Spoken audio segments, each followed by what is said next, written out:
The brass bell above the heavy oak door of Legacy Café chimed sharply, cutting through the howling wind of the Boston blizzard as Nia pushed her way inside, her small daughter clutched tight against her side.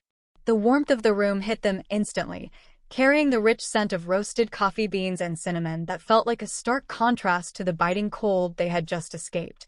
Beside her, little Maya stomped her snow-covered boots, her dark curls peeking out from a knitted pink hat that had seen better days. "Mama, look. The fire," Maya chirped, pointing a mitten-clad hand toward the stone hearth at the back of the room where a log crackled invitingly.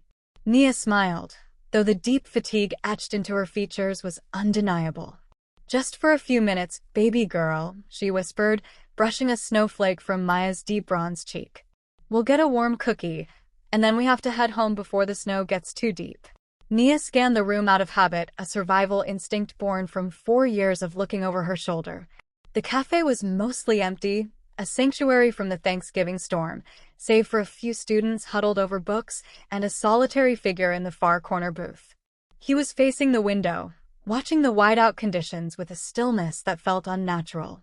Even from the back, the cut of his charcoal wool coat screamed wealth, the kind of old Boston money that Nia had learned to associate with danger.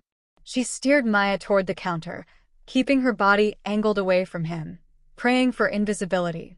She had always taught Maya to be wary of men in expensive suits. In Nia's experience, power like that didn't protect people like them, it erased them. "Can I have the sprinkle cookie, please?" Maya asked the barista, her voice carrying that distinct, bright pitch of a happy 4-year-old. At that sound, the man in the corner went rigid. The simple movement of his hand lifting a porcelain cup froze midair. Nia felt the hair on the back of her neck stand up, a primal warning she hadn't felt since the night she fled the Sterling estate. Slowly, the man turned. Julian Sterling. He looked older than she remembered, his face leaner, carved from granite and sleepless nights. His eyes, usually so cold to the world, widened in disbelief as they landed on Nia. Panic seized her chest, tightening like a vice.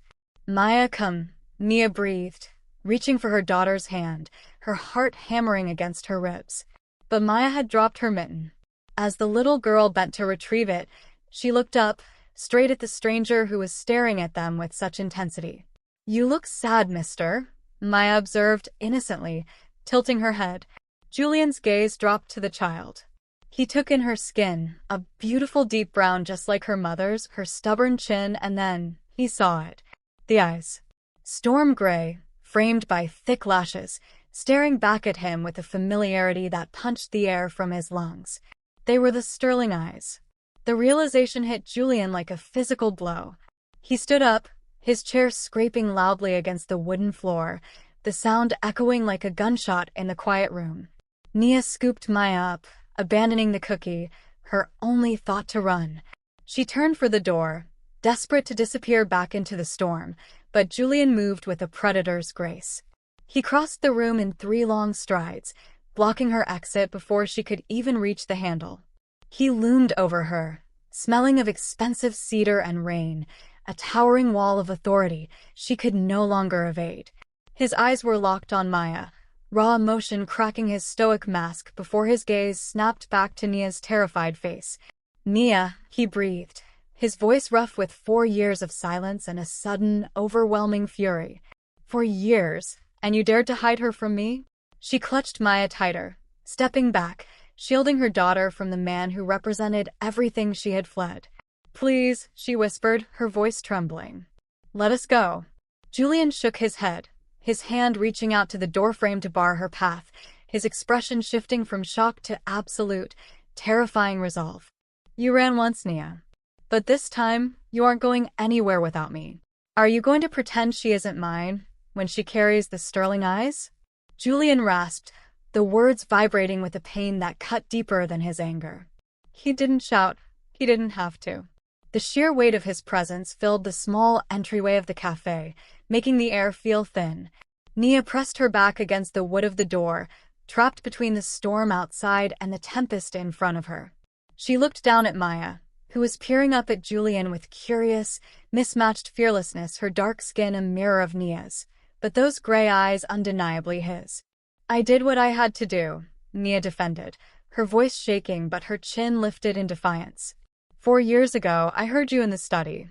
I heard you tell your mother you would handle the problem. And she.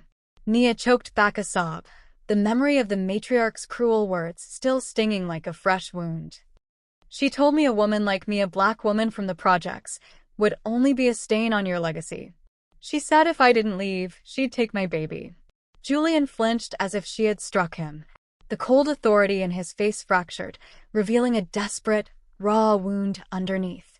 Nia, you heard half a conversation, he said, his voice dropping to an urgent whisper, stepping closer but keeping his hands raised in surrender. I told her I would handle the problem by cutting her off. I told her that if she couldn't accept the woman I loved, she would lose her son. I chose you that night. I came upstairs to propose, and you were gone. The revelation hung in the air, heavy and suffocating. Nia stared at him, her world tilting on its axis. Could it be true? Had she spent 4 years running from the only man who had ever truly wanted to fight for her? Maya tugged on Nia's coat, sensing the shift in her mother's emotions. Mama? Is the sad man okay? Before Nia could answer, the bell above them chimed again, aggressive and shrill. A gust of snow blew in, followed by a woman wrapped in white fur that cost more than Nia made in a year. Victoria! She shook off her hood, her sharp heels clicking on the hardwood floor like knives. She spotted Julian instantly, her face lighting up with a practiced, predatory smile that faltered the moment she saw who he was shielding. Her gaze swept over Nia's worn coat, her lips curling in undisguised disgust as she looked down at Maya. "Oh, Julian," she drawled, her voice dripping with venomous sweetness that carried across the silent café. "Don't tell me you're still pining for the help? And I see she's kept the souvenir." She waved a gloved hand dismissively at Maya, treating the child like a stain on the floor. "I always wondered where the little mongrel ended up." The heartbreak on Julian's face vanished instantly, replaced by the terrifying cold mask of the boss of Boston. He stepped fully between Victoria and Nia, his shoulders squaring to form a human shield, his posture radiating a lethal promise. "Careful, Victoria," he growled, the temperature in the room seeming to drop 10 degrees below freezing. "You are speaking to my wife and my daughter." Victoria let out a sharp, incredulous laugh, reaching into her designer bag. "Wife? Please. You think a title makes her one of us?" She pulled out her phone, her eyes gleaming with malice as she tapped the screen. "Let's see what Child Protective Services has to say about a homeless, penniless single mother raising the sterling heir in a slum." She held the device up, a weapon far more dangerous than any gun. "I'm sure they'll agree that a child belongs in a stable environment. Not with her." The threat hung in the freezing air, sharper and deadlier than the blizzard raging outside, striking straight at Nia's deepest fear. The power of the system to tear a black mother from her child based on nothing but a zip code and a bank balance. Victoria's finger hovered over the call button, her smile cruel and triumphant. But before she could press it, Julian moved. He didn't snatch the phone. He simply stepped closer, his voice dropping to a register that vibrated with lethal calm. "Make that call, Victoria," he said, his eyes dark voids.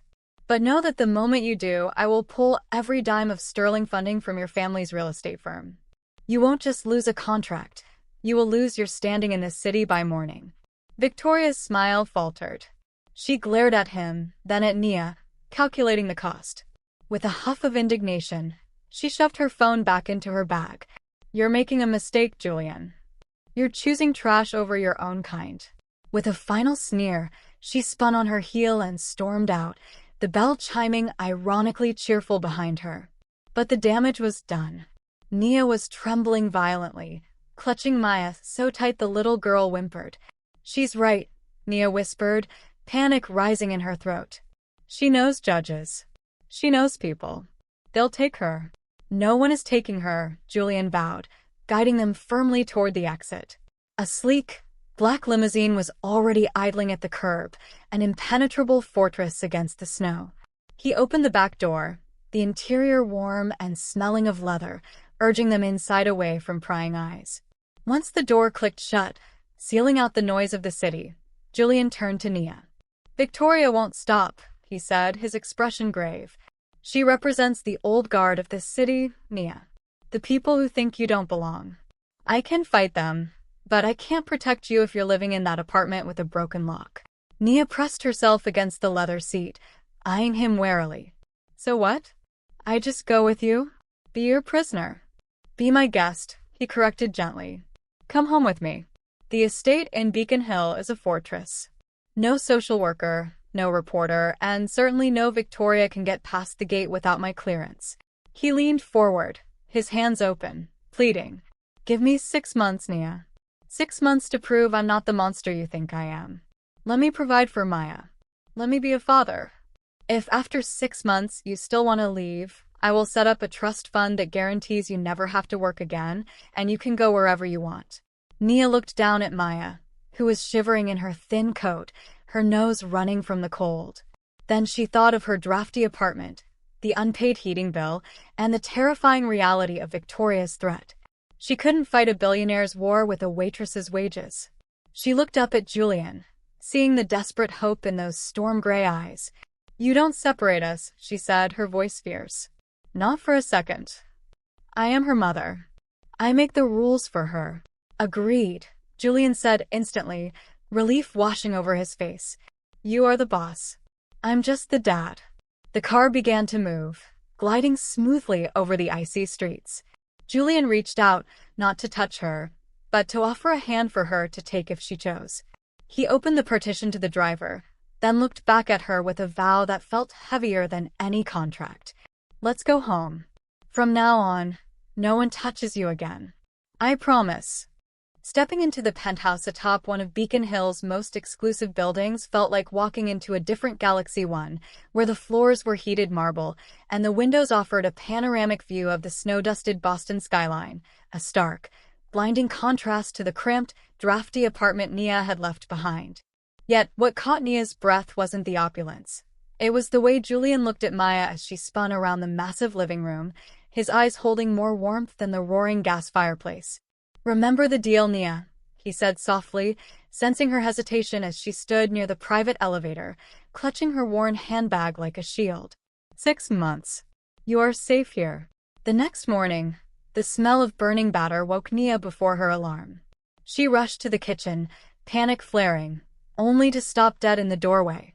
Julian Sterling, the Mafia Boss of the boardroom, was standing at the stove in a charcoal sweater and jeans, frantically trying to flip a pancake while Maya sat at the island, giggling uncontrollably. Daddy, you burned it again. Maya chirped, the word "diddy" slipping out so naturally it made Nia's heart stumble. Julian turned, a smudge of flour on his cheek, looking more terrified of the spatula than he had of Victoria. I'm trying sweet pea. Apparently, closing a merger is easier than breakfast. Later, as Nia helped Maya get washed up in the guest suite, she opened the bathroom cabinet and froze. Lined up perfectly on the shelf weren't the generic hotel soaps she expected, but bottles of specialized products, sulfate-free shampoos, heavy conditioners, and a silk bonnet still in its packaging. Products specifically for textured, black hair. Nia picked up a jar of curling cream, her throat tight. Julian appeared in the doorway, leaning against the frame, suddenly shy. I read online that regular cotton pillowcases can break her hair, he mumbled, rubbing the back of his neck, and that you need specific moisturizers for the winter. I didn't want you to feel like you had to bring your whole world here. I wanted this to be your world too. Nia turned to him, the defensive wall she'd built for 4 years developing its first real crack. He hadn't just thrown money at them. He had taken the time to understand them, to honor their identity in a house built by old white money. Thank you, she whispered, and for the first time she meant it without fear. But the bubble of domestic peace was fragile. The landline on the kitchen wall rang a shrill, intrusive sound. Julian answered, his face hardening instantly. Nia, standing close by, could hear the voice on the other end loud and clear. It was Victoria. I hope you're enjoying playing house, Julian. But tonight is the annual Thanksgiving charity gala. The entire board will be there. If you don't show up, they'll assume the rumors about your unstable domestic situation are true. And I'll be there to confirm them. Julian slammed the phone down, the plastic nearly cracking. He turned to see Nia standing there, her face pale. I can't go.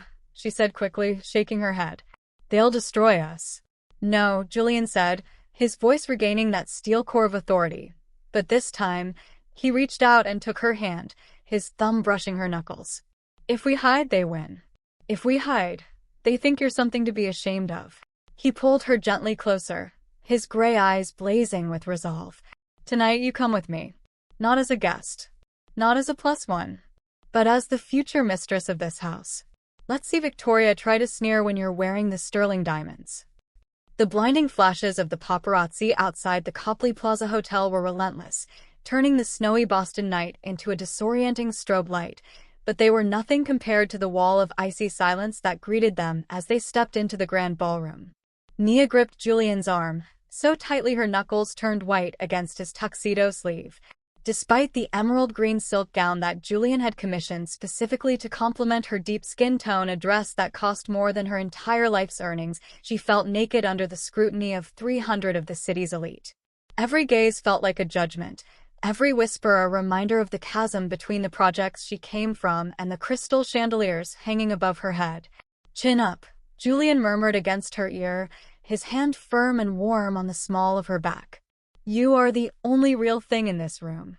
They had barely made it to the center of the room when the crowd parted.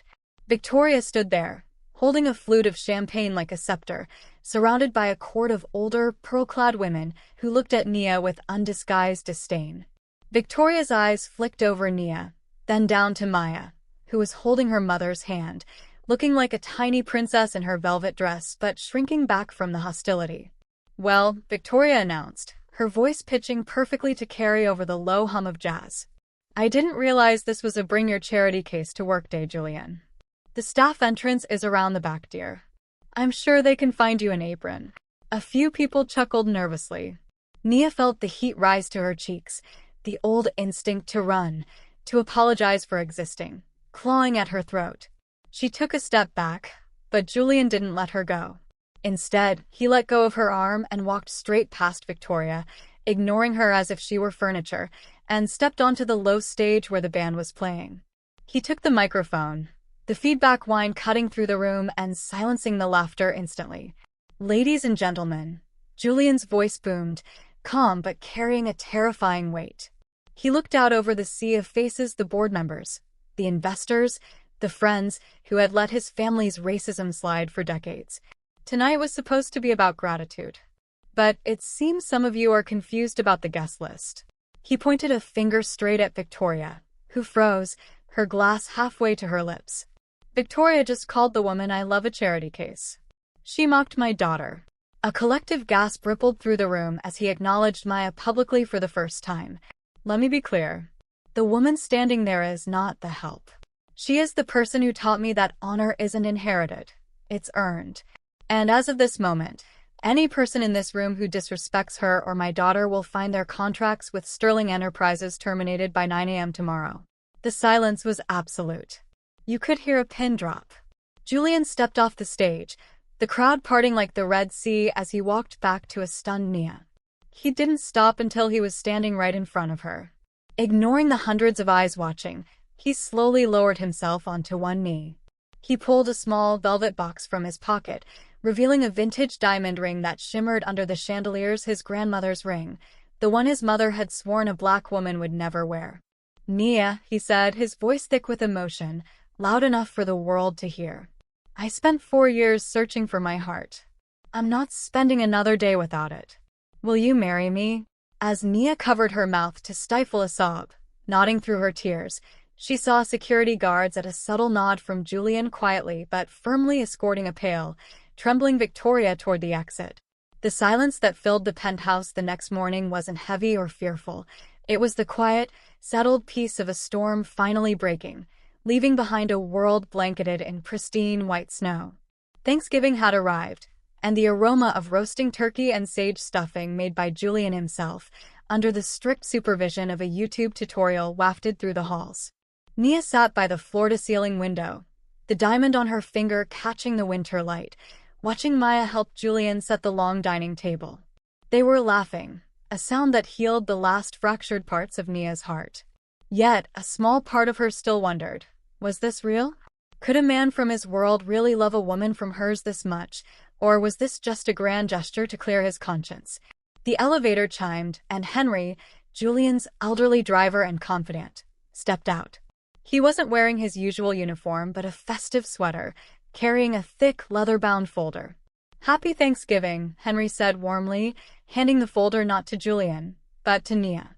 "Mr. Sterling told me to burn these today. He said the past didn't matter anymore. But I thought you should see them first." Julian looked up from the table, his face paling slightly. "Henry, that's not necessary." "It is," Henry insisted gently. Nia opened the folder. Inside weren't prenup agreements or legal threats. They were receipts. Hundreds of them. Nia's hands trembled as she pulled out a deed to the crumbling apartment building she had lived in for the last 4 years. The date on the purchase was 3 weeks after she had run away. Next was a record of an anonymous donor who had paid the full hospice care for Nia's mother before she passed away 2 years ago. Then, receipts for the specialized heating repair in her building, the grocery store vouchers that mysteriously appeared in her mailbox every month. Nia looked up, tears streaming down her face, blurring her vision of the man standing across the room. "You," she choked out. "The landlord who never raised the rent in 4 years. The donor. The vouchers. It was all you." Julian walked over, looking uncharacteristically vulnerable. He knelt beside her chair, taking her hands. "I couldn't find you to bring you home," he whispered. "So I did the only thing I could. I made sure the world wasn't too hard on you while you were gone. I bought the building so no one could evict you. I paid the bills so you wouldn't have to work 3 jobs. I didn't want credit, Nia. I just wanted you to be safe." The last wall around Nia's heart crumbled into dust. She had judged him based on his last name, his skin color, and the rumors of his ruthlessness. She had called him a monster, yet for 4 years, he had been her guardian angel, using the very power she feared to shelter her from the shadows. "I was so wrong about you," she sobbed, pulling him into an embrace that banished the last of the cold. "I judged you by your appearance, just like they judged me." "It doesn't matter now," Julian murmured into her hair, pulling Maya into their hug as the little girl ran over to join them. "We're here. We're family. And that's the only truth that counts." As the sun began to set over Boston, painting the snow in shades of gold and violet, the 3 of them sat down to dinner. There were no press cameras, no board members, just a father, a mother, and a daughter sharing a meal. Julian raised his glass, looking at Nia with a love that transcended race, class, and time. They had weathered the storm of prejudice and fear, and on the other side, they had found something unbreakable. As the winter snow settles over Boston, we leave Nia and Julian not in a palace of cold gold, but in a home finally built on the warmth of second chances. Their journey reminds us that true nobility isn't found in bloodlines or bank accounts, but in the quiet, unseen acts of kindness that protect those we cherish. So tonight, take a moment to look beyond the surface, because sometimes the heart of a guardian angel beats beneath the coat of the person you least expect.